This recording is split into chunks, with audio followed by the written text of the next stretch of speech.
Welcome back to Everyday Tech Explained.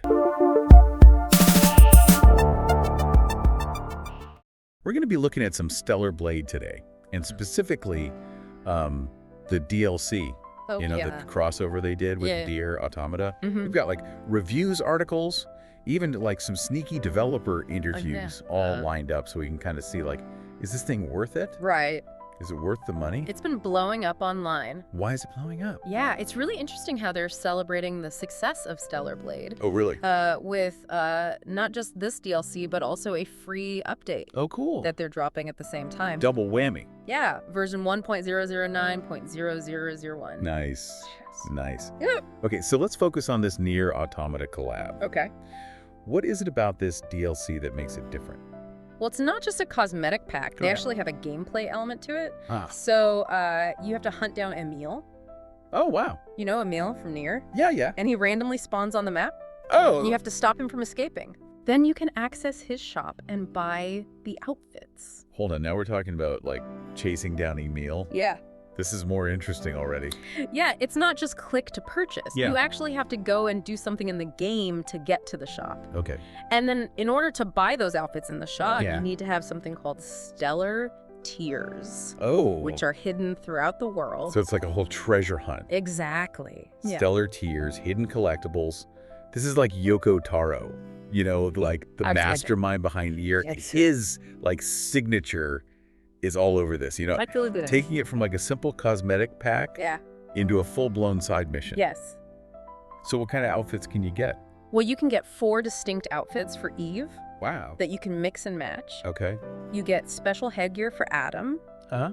a cosmetic for his pod, Oh, nice. and then there's a 9S-inspired uniform for Lily as well. Okay, so it's like a whole wardrobe. What's got all the fans buzzing about it? Is it just like the looks, or is there something else? The detail in the faithfulness to the NieR designs is Ah. incredible. Okay. And then there's also, like, for instance, the 2B and the A2 outfits. They have that self-destruct feature.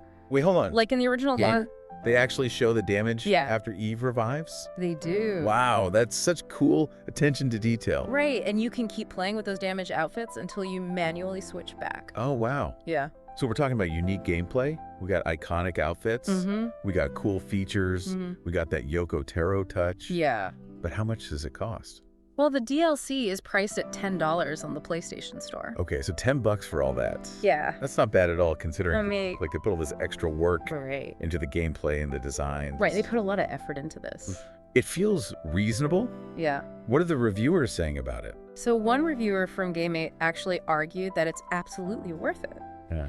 Precisely because of that gameplay element Hmm. and how you have to earn these outfits. Uh-huh. It adds a lot of replay value to the game. Right. And you get this feeling of achievement Yeah. that you don't often get from cosmetic DLC. Yeah, it's like you're not just buying it. Right. It's like you're working for it. Exactly. Yeah, you got to earn it like a badge of honor. Yeah. It's like a whole new layer to the experience. Exactly.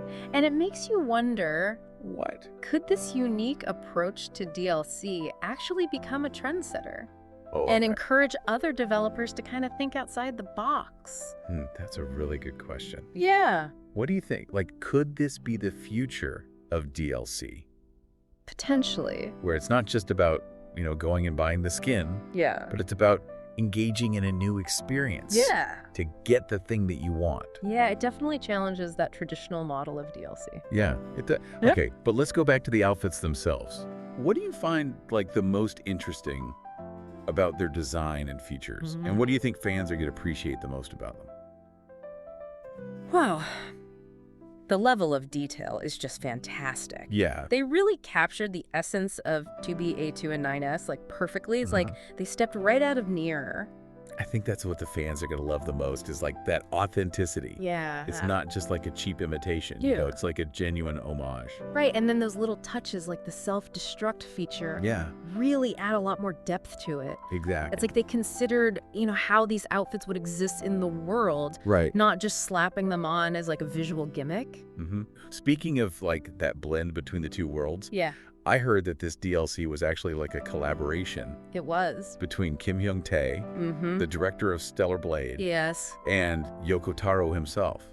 That's right. And it wasn't just like a name drop collaboration either. The developers have said that it was a true partnership built on mutual respect and a shared creative vision. That's awesome. You can really see that in the final product. It makes you wonder, like, what were their brainstorming sessions like? I know, right? Did they have any disagreements on how to approach the DLC, or was it just like their visions aligned perfectly from the start? It's so fascinating to think about, isn't it?